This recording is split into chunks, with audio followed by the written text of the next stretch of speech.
I be moving. Whipping the foreign, I'm cruising. The money I'm speaking is fluent.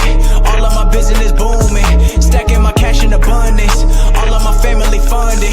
Finally got what I wanted. Life is amazing, I love it. Everyone know that I run it. Yeah, look at me now, I came up. I've been thinking back then when I almost gave up on the game cause I never got it my way. Yo les postos, c'est Sacha, bienvenue dans cette nouvelle vidéo Mercato et Actu Foot. Et on commence à l'étranger avec le Borussia Dortmund. Comme vous le savez, il y avait un accord entre Jadon Sancho et Manchester United pour le transfert de l'anglais pour un contrat de 5 ans. Sauf problème, le Borussia Dortmund demande 120 millions d'euros. United est disposé à payer cette somme, mais l'offre n'est toujours pas arrivée sur la table. Les deux clubs sont tombés d'accord pour un transfert de 120 millions d'euros, 70 millions payable dès cet été et le reste sur plusieurs années. Mais voilà, l'offre n'est toujours pas arrivée sur la table. Donc, s'il n'y a pas d'offre de 120 millions d'euros d'ici lundi, Jadon Sancho restera au Borussia Dortmund. Si le joueur reste, le club allemand prévoit de lui augmenter son salaire de 6 à 10 millions d'euros. Donc voilà, quoi qu'il en soit, Jadon Sancho et le Borussia Dortmund seront vainqueurs parce que si Jadon Sancho quitte l'Allemagne pour United, Dortmund récupérera 120 millions d'euros et économisera sur le salaire de Sancho. Et si Sancho reste, tu gardes quand même un futur grand joueur. Donc voilà. Alors est-ce que cet ultimatum est de la communication pour essayer de presser un petit peu Manchester United? L'avenir nous le dira. On passe au voisin de United, Manchester City, qui va discuter avec Naples et qui va rencontrer les dirigeants pour Kalidou Koulibaly. Après avoir renforcé sa défense avec l'arrivée de Nathan Ake pour un transfert de 45 millions d'euros, City s'attaque à un autre roc défensif, Kalidou Koulibaly. Autorisé à recruter, Manchester City veut injecter du sang neuf dans sa charnière centrale. Les Sky Blues ont déjà frappé fort en recrutant Nathan Ake, auteur d'une belle saison avec Bournemouth. Le Néerlandais a signé chez les vice-champions d'Angleterre pour la coquette somme de 45 millions d'euros, un investissement qui peut paraître important, mais qui n'en démontre pas moins les ambitions affichées cet été. Et City ne compte pas s'arrêter là. En fin de saison, Pep Guardiola avait déclaré, et je le cite, « À la fin de la saison, nous parlerons des transferts. Nous avons des cibles incroyables pour lesquelles nous allons essayer de nous battre afin de mieux jouer. » Donc, l'une d'entre elles se nomme Kalidou Koulibaly. Saison après saison, l'international sénégalais s'est affirmé avec le Napoli comme l'un des meilleurs défenseurs du championnat italien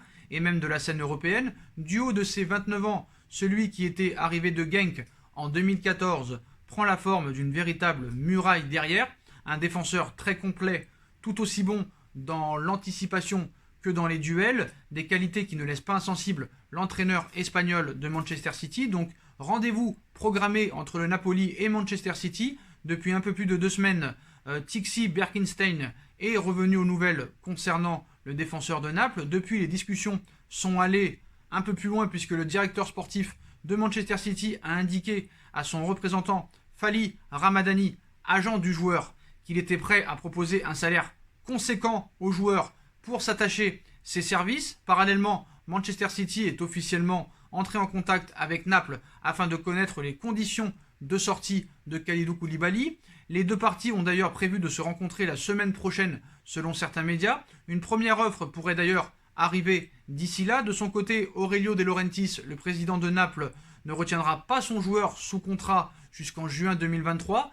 Koulibaly, de son côté, serait ravi d'atterrir en Angleterre, sa destination préférentielle. Mais où exactement? À Manchester, potentiellement, mais côté bleu ou côté rouge? Comme vous le savez, en effet, United est aussi intéressé par le rock sénégalais qu'il imagine bien associé à Harry Maguire pour bâtir une défense de colosse. Manchester United avait déjà tenté de le recruter l'été passé, mais son offre avait été repoussée par Naples. La rivalité entre les deux clubs mancuniens va donc de nouveau s'exprimer sur le terrain du mercato, puisque Manchester United a également de nouveau entamé des discussions pour ce transfert. Donc la guerre City-United va vraiment avoir lieu pour Kalidou Koulibaly. Comme vous le savez, Aurelio De Laurentiis demande minimum 90 millions d'euros pour faire partir Kalidou Koulibaly. On revient sur le match d'hier et la qualification de l'Olympique Lyonnais face à la Juve. Donc la Juve éliminée. Maurizio Sarri a fracassé l'arbitrage. Alors là vraiment je suis assez surpris. Voilà, la rencontre opposant la Juve à l'Olympique Lyonnais a été marquée par plusieurs décisions litigieuses de la part de l'arbitre.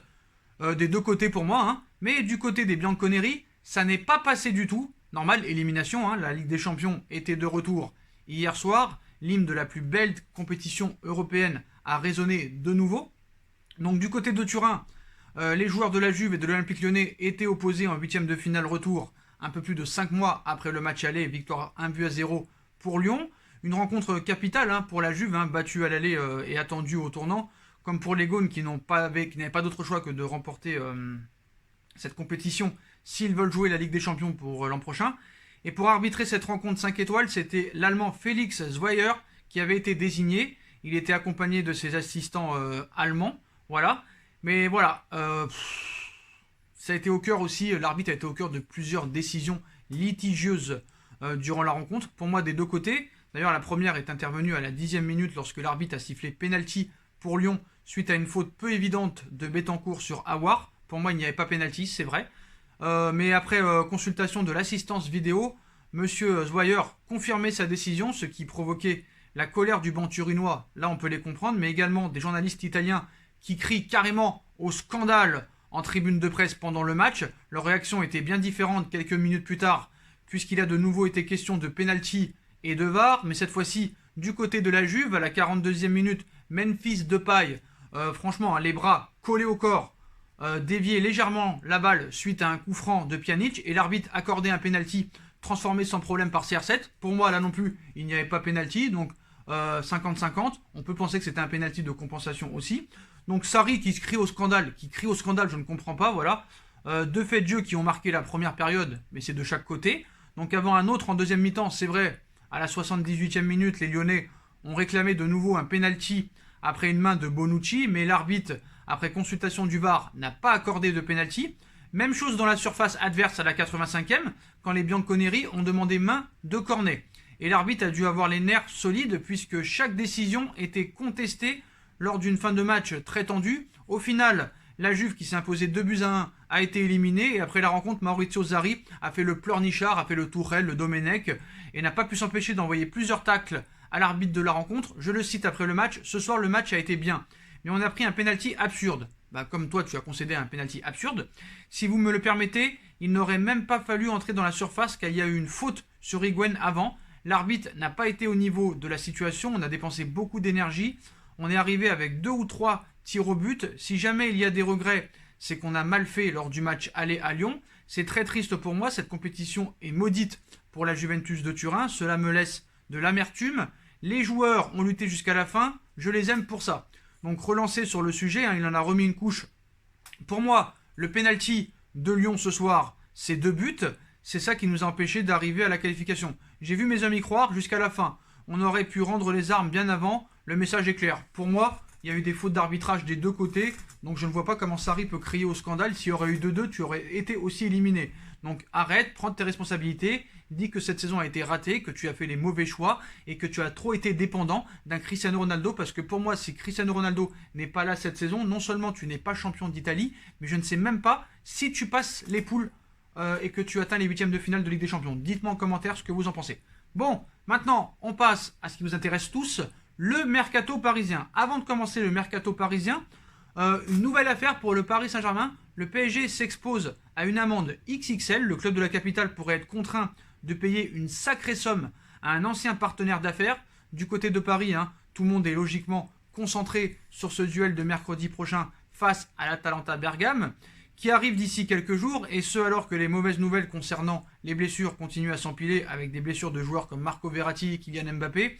Dans le même temps, Leonardo prépare le mercato estival qui commencera réellement pour les Parisiens après cette Ligue des Champions. Et ce n'est pas tout, puisque les décideurs parisiens ont d'autres dossiers à gérer, et celui-ci pourrait faire très mal, du moins d'un point de vue financier. C'est le quotidien L'Équipe qui rapporte ce samedi que les Parisiens s'exposeraient à une sacrée amende. Concrètement, tout ceci naît d'un accord passé avec la boîte TRM Partners en juin 2018, une collaboration qui devait permettre aux franciliens de trouver plus facilement un sponsor maillot juteux grâce au réseau de l'entreprise anglaise. TRM avait en exclusivité la commercialisation des droits du maillot du PSG jusqu'en février 2019. Seulement, toujours selon le média français, le Paris Saint-Germain a trouvé un accord avec Accor sans passer par TRM. Dès lors, le PSG estime que le contrat avec son sponsor maillot ayant été trouvé sans la boîte anglaise, il n'a pas payé quelconque rémunération, là où TRM affirme ne pas avoir pu contacter initialement Accor sur demande du club. Le tribunal de commerce de Paris a ensuite donné raison à TRM en avril dernier, plus précisément. Le champion de France risque de devoir régler jusqu'à 15 millions d'euros à son ancien partenaire au cas où son appel soit refusé. La Cour d'appel de Paris se penchera sur ce dossier au cours de l'année à venir. Du côté du PSG, il vaudrait mieux que les nouvelles soient bonnes, puisque après cette crise sanitaire qui a touché toutes les grosses écuries européennes sans exception, une amende d'un tel montant serait peut-être un véritable coup dur. On va attendre la décision finale pour en savoir plus sur ce dossier. On passe cette fois maintenant enfin au mercato. Donc on va passer à Léo Dubois, comme vous le savez, annoncé dans le viseur du Paris Saint-Germain. Le latéral droit de l'Olympique Lyonnais et de l'équipe de France a évoqué son avenir. C'est un secret de Polichinelle. Le Paris Saint-Germain aimerait bien s'offrir un latéral droit cet été afin de compenser le départ de Thomas Meunier, qui est parti libre au Borussia Dortmund, pour concurrencer le jeune Colin Dagba et de repositionner peut-être Thilo Kehrer dans l'axe de la défense. Un large casting est opéré depuis plusieurs semaines. Et comme ça a été annoncé il y a quelques jours par la presse, Léo Dubois, 25 ans, est l'un des noms étudiés par la cellule de recrutement du club de la capitale. Le défenseur de l'Olympique lyonnais répond en effet aux critères recherchés par les Rouges et Bleus, à savoir un élément expérimenté et formé en France. Leonardo l'a donc logiquement placé sur une liste élargie de cibles à ce poste. Interrogé sur le sujet par Le Progrès, l'international tricolore, 4 sélections avec l'équipe de France, n'en a pas trop dit. Il cite « Ça ne m'a pas du tout bouleversé, mon seul objectif était de bien me préparer », a expliqué l'ancien Nantais sous contrat jusqu'en 2024. Ce dernier a tout de même laissé planer un certain flou sur son avenir chez les Gaunes. Il cite « Rester longtemps à Lyon, tout se passe bien, j'aime bien la ville, on verra, je ne sais pas comment répondre à cette question, mais je me sens bien ici », a-t-il confié, un brin énigmatique, donc, espérant qu'il n'y aura pas de vague de départ en cas d'absence de compétition européenne la saison prochaine, ce qui est quand même très probable, même s'ils sont à 3 matchs de gagner cette Ligue des Champions, mais en tout cas, il botte en touche et il dit pas non à un transfert ou à un départ de l'Olympique lyonnais. Alors, les autres pistes du côté du Paris Saint-Germain. Retour de flamme pour un joueur qui est visé depuis longtemps par Leonardo. Le dossier Paris cherche toujours et encore à solidifier son milieu de terrain cet été. Le club de la capitale pourrait jeter son dévolu sur Milinkovic-Savic, même si c'est très cher, et aussi sur Lucas Paqueta, en difficulté au Milan AC, arrivé en janvier 2019, d'ailleurs c'était Leonardo qui l'avait fait venir. Lucas Paqueta ne s'en sort pas au Milan AC. En 1 an et demi et 44 matchs, le milieu de terrain n'a inscrit qu'un but et réalisé que 3 passes décisives. Arrivé en provenance de Flamengo pour 38 millions d'euros, le Brésilien avait choisi le Milan AC au détriment notamment du FC Barcelone et du Paris Saint-Germain. Malgré des débuts prometteurs, Paqueta finira par sortir du 11 de Stefano Pioli et ses entrées ne seront pas vraiment remarquées que lorsque l'arbitre lui assènera des cartons jaunes. Donc Paqueta est poussé vers la sortie. Donc selon As, au vu de son rendement trop insuffisant, Lucas Paqueta pourrait ne pas faire long feu en terre milanaise, d'autant plus que les performances de ses concurrents Rabic, Calhanoglu et Castillejo qui barrent la route, sa porte de sortie pourrait être le Paris Saint-Germain qui le suit déjà depuis un long moment. Un des objectifs pour Leonardo est de renforcer le milieu de terrain parisien, celui qui a été un temps considéré comme le futur du football brésilien, comme beaucoup d'autres, pourrait donc venir faire le pari de se relancer en Ligue 1 et d'étoffer le milieu de la capitale. Même si pour moi c'est pas un relayeur, c'est pas un milieu défensif, c'est pas une sentinelle de métier, c'est plus un joueur qui est très offensif, un peu un style à la Javier Pastore, donc je ne sais pas vraiment si c'est un bon choix, ça dépend à quel prix aussi, on verra un petit peu la suite de ce dossier. En défense centrale, comme vous le savez, Alaba a été évoqué, Skriniar a été évoqué, Koulibaly a été évoqué, et surtout depuis quelques temps, Théo Hernandez. Désolé, Lucas Hernandez. Je me suis trompé, désolé. Annoncé du côté du PSG, Lucas Hernandez pourrait quitter le Bayern de Munich cet été. Un départ qui pourrait intervenir notamment en cas de prolongation de contrat de David Alaba. Le PSG pourrait bien piocher du côté du Bayern de Munich pour se renforcer. Le club parisien a formulé une offre proche de 30 millions d'euros pour tenter de s'attacher les services de Thiago Alcantara. Mais ce n'est pas tout. Leonardo garderait également un œil sur David Alaba sous contrat jusqu'en 2021. Le Bayern ne souhaite pas le vendre et aurait entamé des négociations avec son agent Pini Zahavi pour allonger son bail. Pini Zahavi a proposé David Alaba au Paris Saint-Germain. Donc toutefois, les deux parties ne parviennent pas à trouver un terrain d'entente en raison des demandes du clan d'Alaba, notamment au niveau du salaire.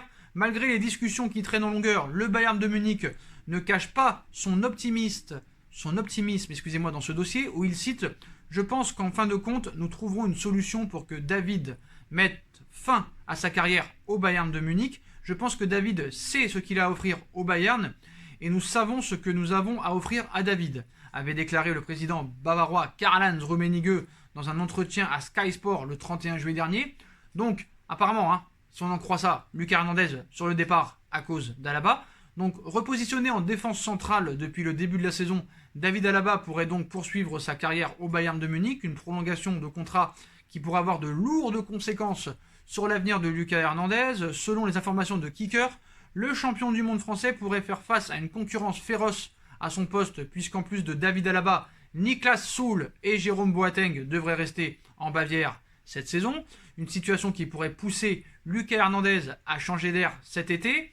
Pour rappel, le 17 juin dernier, la presse a annoncé que les dirigeants du PSG avaient coché son nom et s'étaient entretenus avec l'entourage du joueur tricolore. Reste à savoir si le club parisien tentera à nouveau sa chance dans ce dossier, ou plutôt s'il se positionnera sur David Alaba. Moi, mon choix est clair, je préfère David Alaba.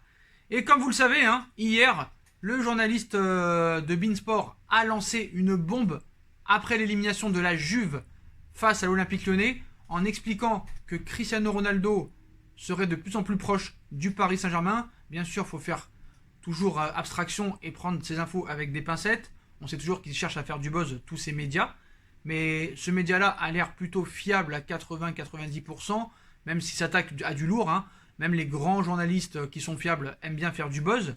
Andrea Agnelli, président de la Juve, a répondu à la rumeur CR7 au PSG et a été un petit peu évasif. Voilà, vendredi soir, la Juve a été éliminée en 8e de finale. Retour face à l'Olympique Lyonnais malgré sa victoire. Elle n'ira pas à Lisbonne pour participer au Final 8. Donc une désillusion pour Cristiano Ronaldo, auteur d'un doublé hier, un joueur qui fait parler de lui dans France Football récemment, puisqu'il a été aussi indiqué qu'il serait intéressé à l'idée de rejoindre le Paris Saint-Germain de Neymar et de Kylian Mbappé. Hier, ce journaliste annonce après l'élimination que les discussions pourraient avancer pour un transfert au Paris Saint-Germain. Une rumeur à laquelle a répondu Andrea Agnelli hier après l'élimination des Bianconeri au micro de Sky Italia, où il cite « Cristiano Ronaldo au PSG, il va rester au club. Je suis sûr qu'il jouera encore pour la Juventus la saison prochaine. C'est un pilier de la Juve et il le restera. » Bon, le message peut paraître clair, mais assez évasif. Donc, qu'est-ce qu'on peut en conclure? Moi, j'ai donné mon avis déjà hier en vidéo. Je pense que le Paris Saint-Germain va tenter Ronaldo avant la Coupe du Monde 2022.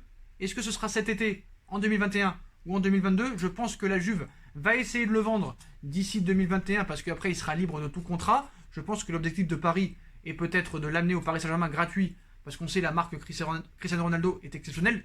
Mais en plus d'être une marque, Ronaldo cette année a mis 36 buts. 36 buts, toutes compétitions confondues, 30 buts en Serie A à 35 ans, championnat qui est quand même réputé pour être très défensif. C'est quand même vraiment à souligner et à dire chapeau à CR7. Paris a fait Beckham, Paris peut faire CR7. Moi, je serais plus pour le faire gratuitement d'ici 2 ans, parce que même s'il y aurait des primes à la signature et un gros salaire, c'est quand même dans 2 ans. Donc je pense que ce serait plus fiable de le faire d'ici 1 an ou 2 pour le Paris Saint-Germain. Mais en tout cas, voilà, c'est un joueur exceptionnel et il l'a encore prouvé hier. Voilà les postos, voilà pour toutes les infos Mercato et Actu Foot de cette vidéo et de cette journée. Comme d'habitude, dites-moi en commentaire ce que vous en pensez. Je compte sur vous pour bombarder la barre de like. On like, on partage, on commente, on s'abonne, on active la petite cloche. N'oubliez pas d'activer la petite cloche pour être tenu au courant des vidéos Mercato qui vont sortir. Vous pouvez aussi me rejoindre sur tous mes réseaux sociaux ainsi que sur Utip si vous aimez mon travail en faisant un petit don. C'est vous qui décidez. Vous pouvez aussi me rejoindre sur ma deuxième chaîne YouTube, No Feeling. Même si personne ne s'abonne, on peut toujours le rappeler. Voilà les postos. Je vous souhaite à tous une bonne continuation. Prenez soin de vous et à très vite pour une nouvelle vidéo les postos. Tchuss.